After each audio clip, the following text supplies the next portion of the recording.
Good morning, students. Welcome to the third session of English grammar for class 8th students. In the last session, in the first part of chapter 2, we have seen or discussed about nouns. Before moving to the second part of the chapter, let us just recall what we have learned in the first part of the chapter. We have seen what is nouns and different types of nouns. Noun. Noun is a naming word of person, place, things, animals, states, events, etc. We know so many examples of nouns like boy, pencil, bus, etc. And we have also divided nouns into two groups, concrete noun and abstract noun. Concrete nouns have material body. They can be experienced or detected with either of our sense organs. And next we have seen abstract noun.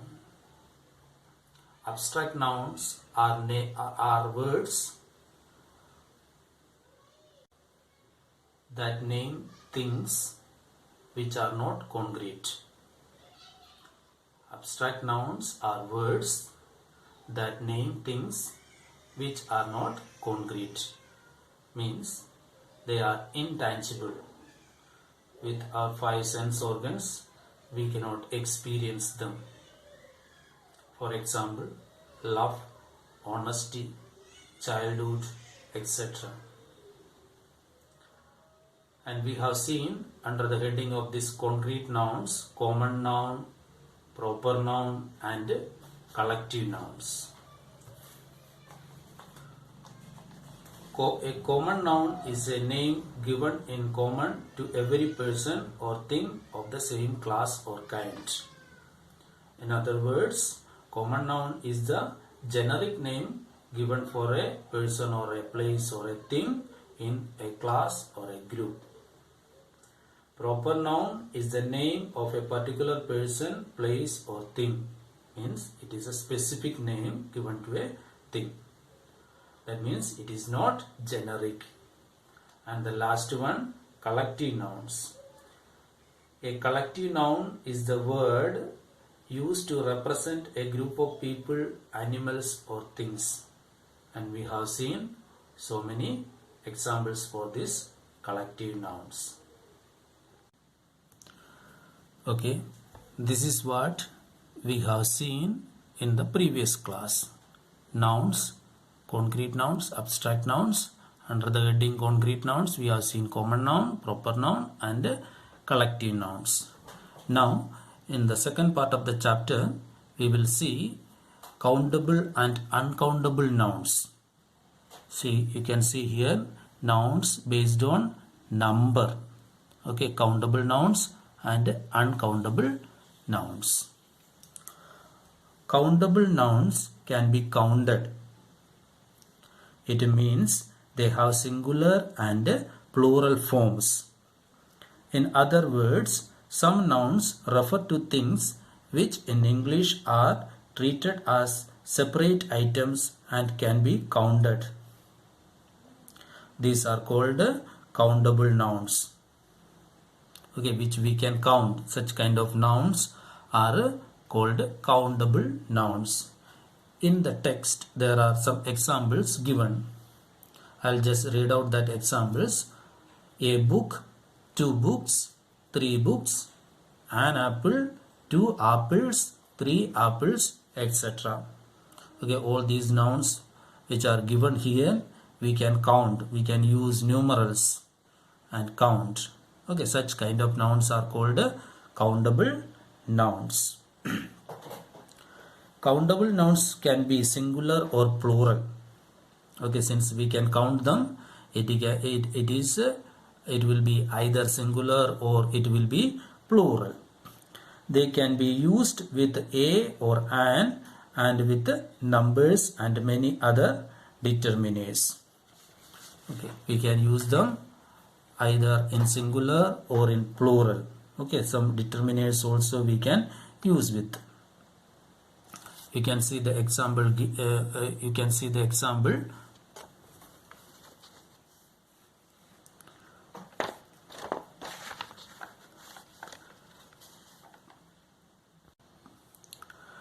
She has got 2 sisters and a younger brother. On the top, you can see she has got 2 sisters and a younger brother. Okay, in that sisters is the noun. Okay, 2 sisters. Since it is countable, 2 sisters, 2, the numerals we have just added 2 sisters. And the determiner A also we have used here, determiner A young brother. Okay, and it is very important to distinguish between countable and uncountable nouns in English, because their usage is different with regards to both determiners and verbs. Means we should always follow the subject verb agreement. If the noun given as the subject, if it is singular, we have to use singular verb. If it is plural, then we have to use plural verb. So, subject verb agreement should be followed. The second one is uncountable nouns. In English grammar, some things are seen as a whole or mass. They are called uncountable nouns because they cannot be separated or counted. They mainly denote substances and abstract things or concepts. Okay, I will just read what is given there in the text. Uncountable nouns cannot be counted. It means they have only a singular form. It also means that they do not take a or an before them. For example, water, coffee, sugar, gold, honesty, all these things are examples for uncountable nouns. It means uncountable nouns are not used with a or an or numerals like 1, 2, 3, etc. And also not used in plural. Since they are uncountable, we cannot use them in plural. For example, see, you may see here, we are going to get new furniture for the living room. We are going to get new furniture for the living room. 3 sentences I have given here.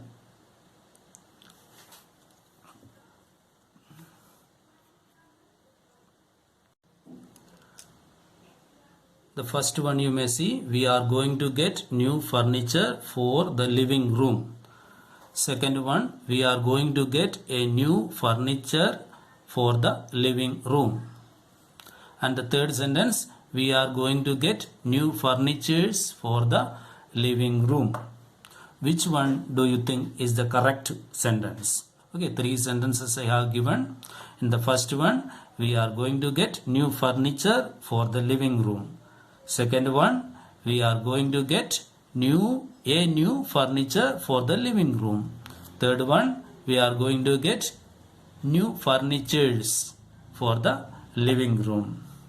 Since it is uncountable noun, furniture is uncountable noun, we cannot count them.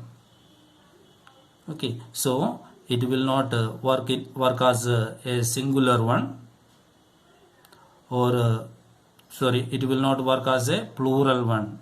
So this first one is the correct sentence. We are going to get new furniture for the living room. Here you see a new furniture we cannot say, because it is we cannot use them in a singular. A we cannot use. And the third one you see furnitures, plural form also we cannot use. Okay.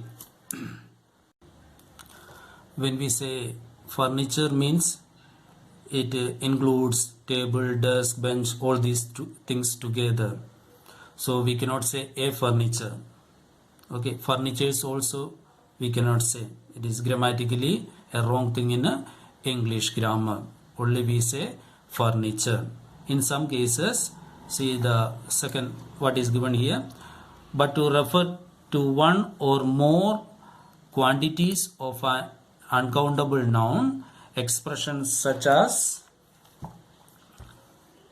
a bit of, a piece of, an item of, or words for containers and measures must be used. For example, he bought a very expensive piece of furniture for his new apartment. Okay, he bought a new expensive piece of furniture for his new apartment. When we want to particularly mention about a quantity of the uncountable nouns, we have to use the words like this: a bit of, a piece of, or an item of, etc. He bought a very expensive piece of furniture for his new apartment. That means he might have bought maybe a chair or a desk or a bench, something like that. He might have got a single piece. Okay. And the next example you can see, there is a liter of milk in the fridge. There is a liter of milk in the fridge. We cannot say milks. So using the containers, there is a liter of milk in the fridge, or we can say 2 liters of milk, 3 liters of milk. Okay, like that we can say, but we won't say milks. Now, for your better understanding, you may note down few more uncountable nouns. Okay, bread, rice, coffee, information, money, advice, furniture. I repeat: bread, rice, coffee, information, money, advice, furniture. All these things are an example for uncountable nouns. We will be using all these nouns in a singular form only. Another point that you can keep it in your mind while dealing with the nouns, we use some with uncountable nouns in positive sentences and any with the negative sentences. Okay, when we use uncountable nouns with the positive sentence, we can use some, S-O-M-E, some we can use, and with the negative sentence we can use any, A-N-Y, any. Okay, I'll give you the examples. Okay, for example, there is some milk in the fridge. There is some milk in the fridge. Okay, instead of telling milks, okay, we can use some milk in the fridge. And for the negative sentence example, there isn't any coffee. There isn't any coffee. And I have told you, uncountable nouns are used in singular. Okay, always we use these nouns in singular so that it takes singular verb too. Okay, for example, gold is very expensive nowadays. Gold is very expensive nowadays. Gold, that is an uncountable noun, so it is taking a singular verb. You can see gold is very expensive nowadays. So uncountable nouns have plural forms while countable nouns have plural forms while uncountable nouns do not have. You may say books, but we cannot say milks. Okay, that is what is the difference. Countable nouns have plural forms, but uncountable nouns do not have. Now we are going to see the another topic, gender. Nouns divided based on gender. Previously we have seen nouns based on number. Nouns based on gender First one is masculine gender, second one is feminine gender, third one is common gender, and the last one is neuter gender. Let us see one by one. First one is masculine gender.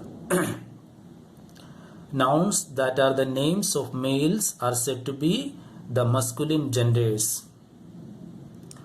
In other words, masculine nouns refer to words for a male figure or male members of a species. You know so many examples. Boy, king, lion, actor, bull, uncle. Okay, all these are examples for a masculine gender, the male. That is what is masculine gender. The second one is feminine gender. Nouns that are the names of females, means just opposite to the masculine gender. Nouns that are the names of females are said to be the feminine gender.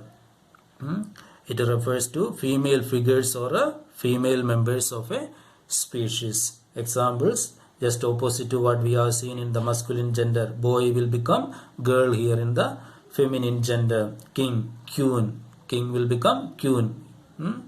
And lioness, actress, and all these things are examples for a feminine gender. And the third one is a common gender. There are many nouns which do not denote whether the gender is masculine or feminine. They may be either male or female. Okay, such kind of nouns are known as common gender. Common nouns refers to members of a species and do not specify the gender. They will be having a gender, but we do not mention about the gender. Okay, such kind of nouns are known as common gender. There are some examples given in the text. Friend, child, student, singer, dancer, parent, all these things are examples for common gender. A friend means it can be a girl or it can be a boy. So the gender is not mentioned here. So it is a common gender. Second one, child, the same. Student, in the class, students means it means boys and girls. Particularly, we are not calling out boys or girls, students. Okay, commonly we call. And the last one is a neuter gender. Lifeless things have no gender. They are said to be of the neuter gender. For example, pen, pencil, chair, day, book. All these things are a neuter gender. Neuter nouns refers to things that have no gender. Okay, and when you write about someone whose gender is unknown, don't use he or she, his or her, etc. Use they or their instead.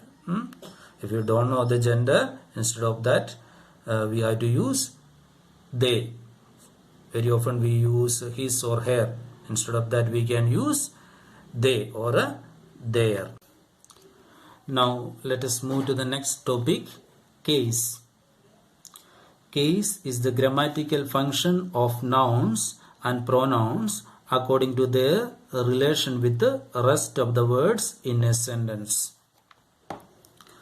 Case shows the relation of nouns to other words in the sentence. In the text, if you observe, you can see there are 4 principal cases. First one is a nominative case, and the second one is a objective case, and the third one is a possessive case, and the last one is vocative case. Let us see one by one. First one, nominative case, or it is also called a subjective case. When we use a noun or a pronoun as the subject of a sentence, we say that it is in the nominative case. To find out the nominative case, we have to put who or what before the verb. An example is given here in the text. Sheena drew a picture. If we ask the question who or what, who drew the picture, we will get the answer Sheena. So the noun here in the sentence. Sheena is working as the subject of the sentence. So we call this noun as a nominative case, subjective case. Okay, that is the relationship shown here.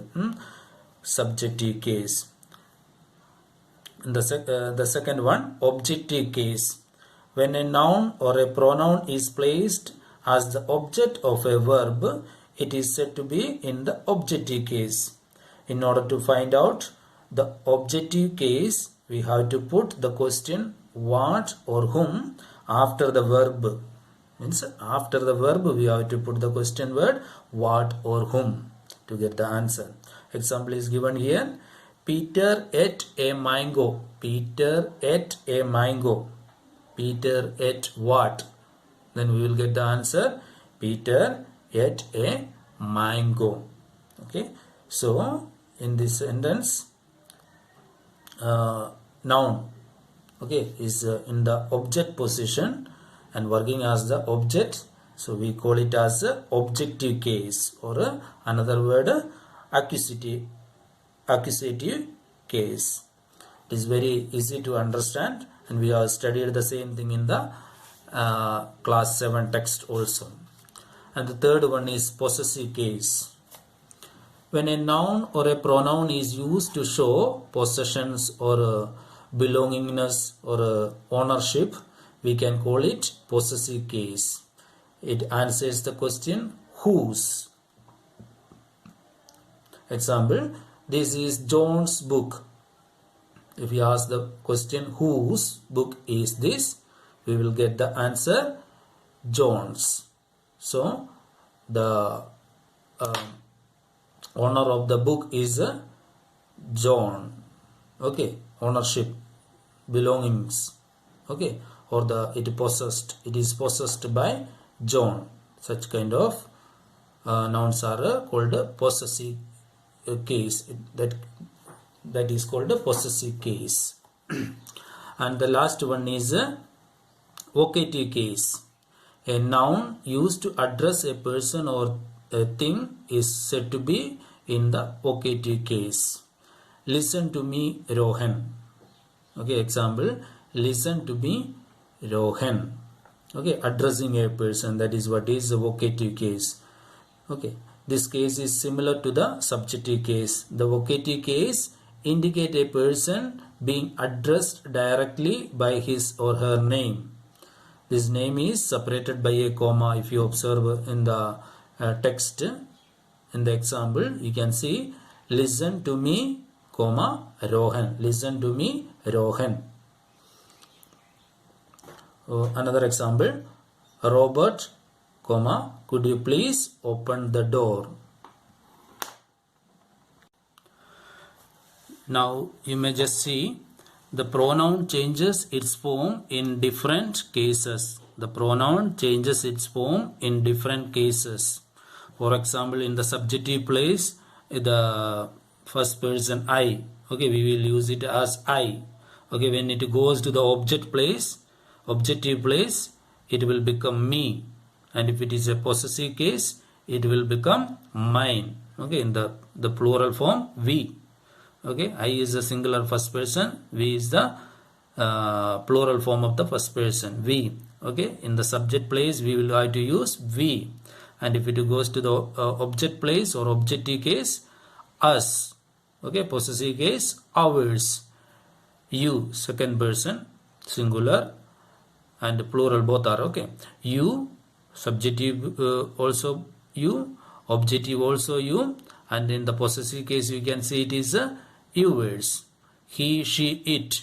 Okay, these are the third person. Okay, singular.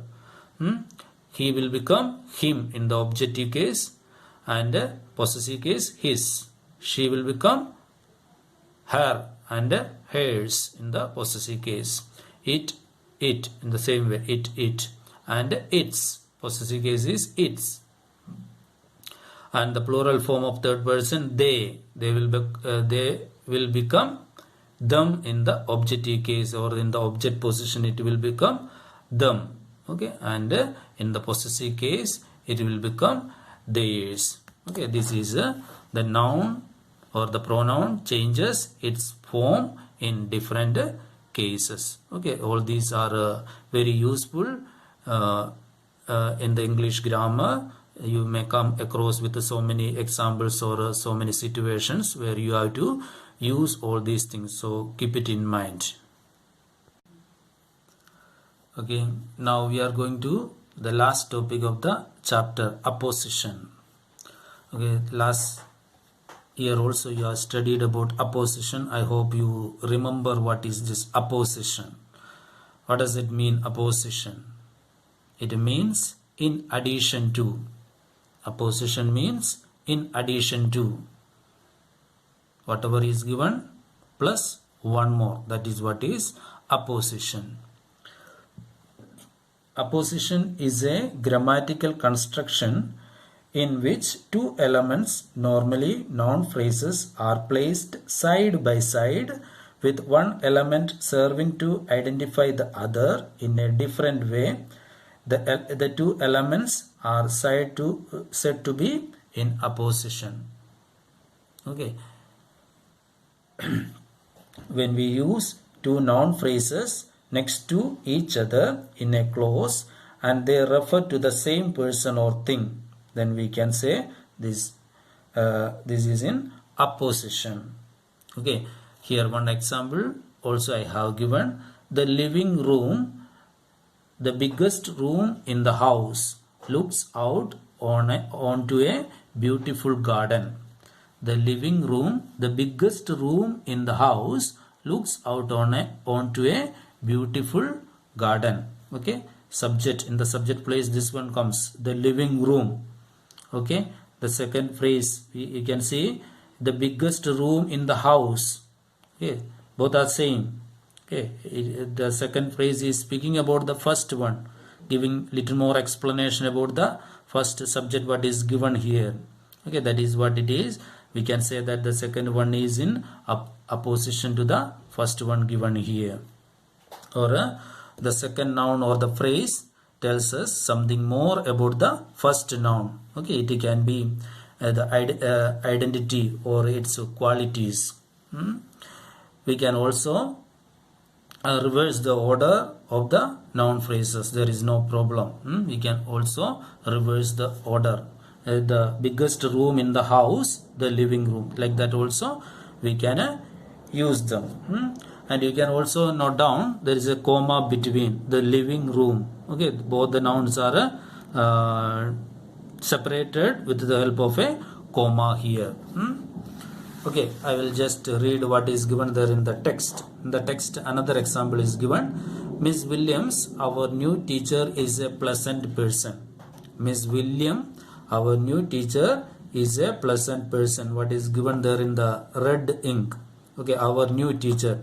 That is what is in opposition to Miss Williams. Okay, in this sentence, the subject is Miss Williams. The words our new teacher explain who Miss Williams is.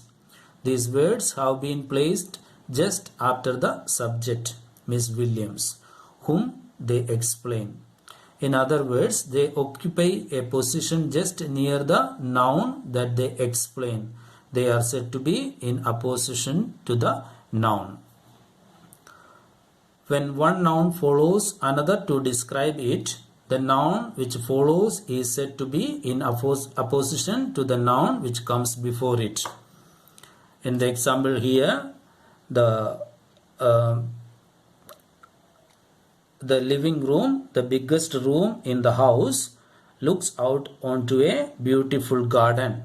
Okay, the second noun we can say the biggest room in the house is in opposition to the first one, the living room.